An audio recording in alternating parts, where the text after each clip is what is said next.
Welcome to our third episode of the Talking 250 podcast for MonmouthNJ 250. I'm County Clerk Christine Hanlon, the co-chair of Monmouth's committee to celebrate America's semi-quincentennial, and I'm honored to serve alongside Commissioner Director Tom Arnone as co-chairs. And I'm really excited to be here today with Shannon Eadon and Joe Zelma from the Monmouth County Historical Association. Shannon, you're the executive director, right? am. And Joe, you're the senior curator for the Monmouth County Historical Association. So welcome. I'm so glad to have you here today to talk all things America 250 and MonmouthNJ 250. So Shannon, let's start with you.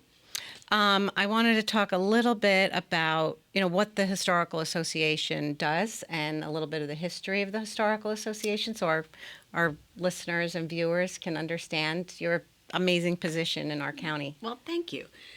The Historical Association has been around for 121 years. We're located in Freehold on Court Street, right across from the courthouse.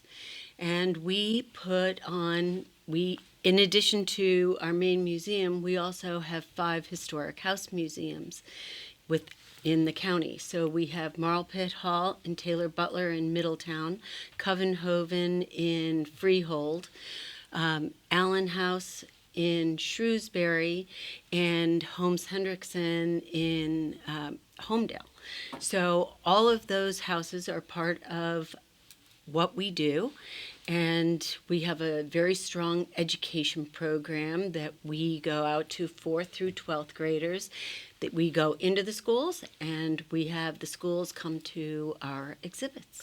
One of that touches on something that, as part of our MonmouthNJ 250 celebration, is really important to that celebration, is really educating our kids about the amazing history that we have here in Monmouth, because you kind of take it for granted because we live it every day. You walk by these houses, you drive by these historic places, and sometimes you really don't understand the significance of what it is. Monmouth County is very rich. 2 of our houses are actually on the Burlington Path, which is the main road that ran between Sandy Hook and Philadelphia. And so all of the soldiers during the Revolution walked that path, but even more importantly, that path is thousands of years old. The Lenape, I pronounced that incorrectly, actually created that path 2,000 years ago. So that is 520 right That's now. amazing. We still drive it's that incredible. same road. Yeah. One of the biggest battles of the American Revolution took place right in Freehold. So the battleground is an amazing piece of history, and our houses were involved in some of the skirmishes. There was a kidnapping during the Revolutionary War at Holmes Hendrickson. There was a massacre at the Allen House, and General George Clinton used Covenhoven as his headquarters during the Battle of Monmouth, right in Freehold. So we have a lot of rich history. We really do, and it's so important to tell the story because even when I talk to my children or friends, they don't realize how integral Monmouth was during the Revolutionary War and throughout our history. There's so many stories to tell. It's really amazing. And I thank the Historical Association for all you do. Many people don't know that it's a nonprofit. We are. And you're not, a government agency. We are and not. You work so hard to fundraise and, make sure that the houses are in good condition, and you're able to do these amazing exhibits that you do. And we have someone here today, Joe, who is the senior curator for some of these tremendous exhibits. So I wanted to talk to you too a little bit about your process and what you have going on right now. Let's focus first on sort of our Revolutionary War history that we have. So tell us about maybe one that's going on right now. Yeah, so we're really excited at the Historical Association to be coming into the 250th. Like Shannon said, we've been around for 125 years, and in some ways it's kind of all been leading up to this. We have our collection, which is about 30,000 objects, spanning many different aspects of history, but kind of the bread and butter of it is the Revolution and that whole period. 4 of our 5 houses are 18th century, so we're just really excited to finally be able to tell this story in its complete form. I mean, we've done pieces of it before, but so right now we have an exhibit on the edge of war. So we're kind of leading up to the Revolution. The people of Monmouth, what were they experiencing? What were they petitioning against? What were they, not quite the boiling point just yet, but we're getting there. And then for the 250th, we're going to be really focused on the Revolution itself. Our exhibit's going to be called The Storm of the Revolution. So we're going to try to really encompass a variety of different Monmouth County residents and what were they going through, their families, what were they, a lot of people don't realize that the Revolution for Monmouth was really the first civil war in America because of the loyalists, internal the patriots, conflict, yes. exactly, yeah. So one of the interesting things that, because I saw The Edge of War, and I encourage everyone to go see it because it's really phenomenal. Thank you. And one of the things that you think about is, how are people going to make the choice? Because we really did have a lot of people who wanted to sympathize with the British Crown for whatever reason, the variety of reasons they were going to do that. And then you had people who wanted independence and them coming up with how they were dealing with that concept. And it is fascinating to think about because, when you grow up, like learning history, you're kind of thinking everybody wanted, independence from the British Crown, but it really wasn't that simple. It was very complicated. It's interesting you use that word choice because that comes up so often in our exhibits, especially surrounding this time, is the choices that people were forced to make. Yeah. So how long does the Edge of War run? When is that going to be? That will be, Shannon, you maybe can help me out with the timeline. I think we are going to take down Edge of War by next January because it takes about 2 months to take an exhibit down, repaint all the walls, move all of the cases, and set up for a new exhibit.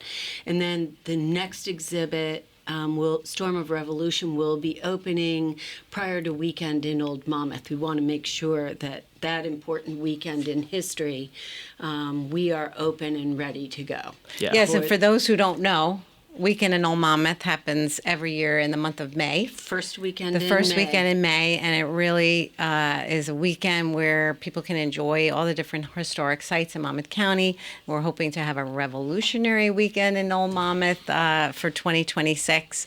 So you're planning to open this next exhibit. Will be open prior to Weekend in Old Monmouth so that we will be up and ready for all of the exciting things that are going to be happening in 2026 during the semi-quincentennial. Yeah. Joe, tell us a little bit about sort of the thought process that goes into, creating this type of exhibit. I mean, most people kind of just walk into a museum and it's all laid out for them and it's just beautiful and they walk through. Right. But there's so much work and planning and thought process that goes into telling the story and in a way that people can, understand what happened. Yeah, of course. And it takes a team. We have a small staff, but we do our best to always tell these stories as best we can. And I think what we really try to focus on is the people and the people who live through these events and tell their stories, because I think that's what people really want to see and what they come to see. I mean, it's great to see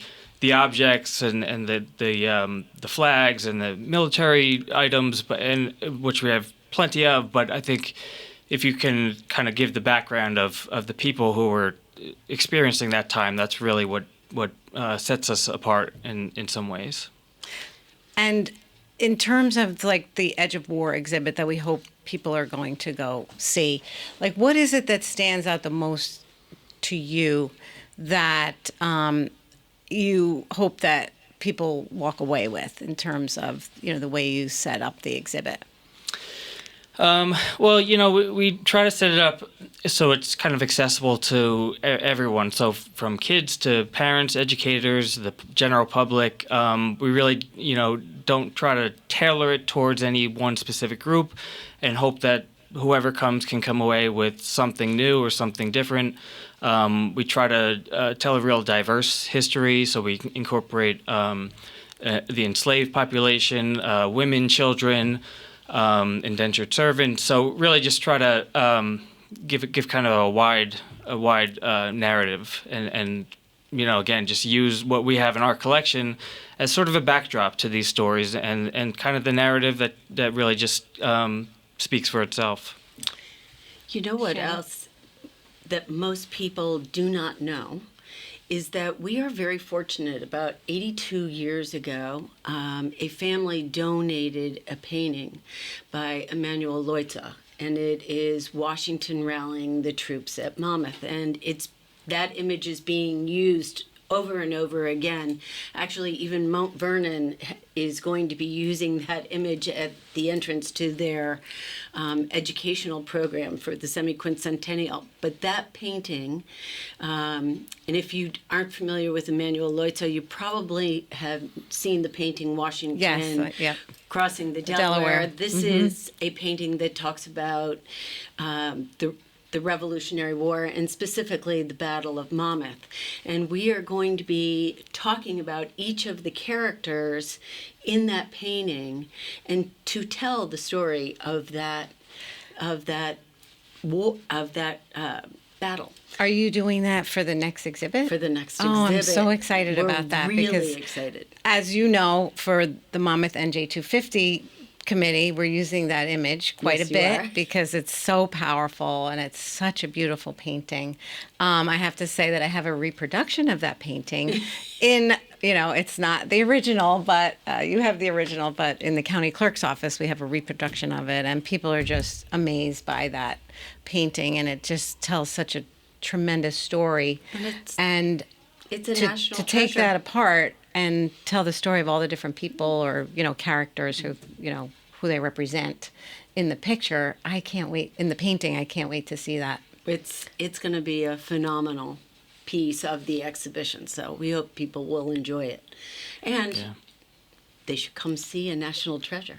Yes, that's that right is- here in that's- Monmouth County. It's Yeah. phenomenal, and just to it really resonates because you think about wow, George Washington was here in Monmouth County Yes. in this big battle. Right, yeah. It's just really hard I think to supposedly he grasp slept that. in every house Yes, along the road, but exactly. And he had his set up a headquarters here, and Marquis de Lafayette was here at the Battle of Monmouth. It's just thinking about these people that are such historical characters and figures and important people in the history of our country that were right here in Monmouth County. It's Right just here. it's mind blowing. Yeah, no, it's phenomenal. And actually, Joe has been doing a series as well on social media, taking the picture up, taking the painting apart. So we've already started the process, but this will be an exciting piece of the exhibition. So we're right, looking yeah, forward to it. and we tend to always have that on display, but now it's really going to take on a new meaning Yes. with everything going on. And, Yes. and you can look at it 1,000 times and come away with I'm still finding new pieces of it that, you kind of never noticed before, or a new detail or new story. So it's really, really pretty neat. Yes, it's really a phenomenal painting, and I'm looking forward to that next Yeah. exhibit. You mentioned that you have about 30,000 items in your 30,000 collection. I mean, that's phenomenal. And, if you could tell us a little bit about how you come to acquire all these amazing artifacts, over the years. Well, I think originally we were taking anything that somebody gave us who said it was historical, and I think that has evolved and changed over the years. We're much more selective these days to make sure that the things we bring into the collection are actually New Jersey and primarily Monmouth County. So we look we're very, very discerning, and we also have over 100,000 pieces in our archives. So Wow. it is phenomenal when you walk into the museum and you're actually looking at documents that are from historical figures that you read about in your history books. They're right there on display in Monmouth County. So. That is so amazing. And I as the overseer of the county archives, I understand that process of kind of selecting, all right, how does this relate to our mission, and making sure that it's, really something that is worthy sort of preservation, or, the efforts that you have to undertake to preserve the item. Our dream is to, in the future, hopefully have open storage, because we can only put so many items in our houses and in our exhibitions, and so much sits in storage. So the goal long term is to have an open storage where people can actually come through our storage facility and view all of the items, and it's astounding what we have. It really tells an entire story of Monmouth County from before the Revolution to present day. So it's amazing. Very cool. Well, we are so fortunate to have the organization, the Monmouth County Historical Association, here in Monmouth County. It is just sort of the premier historical association, in my opinion, across the state. And you do tremendous work, and we really appreciate it, and we appreciate your partnership as well. And I encourage everyone to go see the exhibits. Thank you. So thank you, Shannon and Joe, for being with us in this episode of MonmouthNJ 250, Talking 250 podcast. And thank you for having us. Thank you. We'll talk again soon, I'm sure.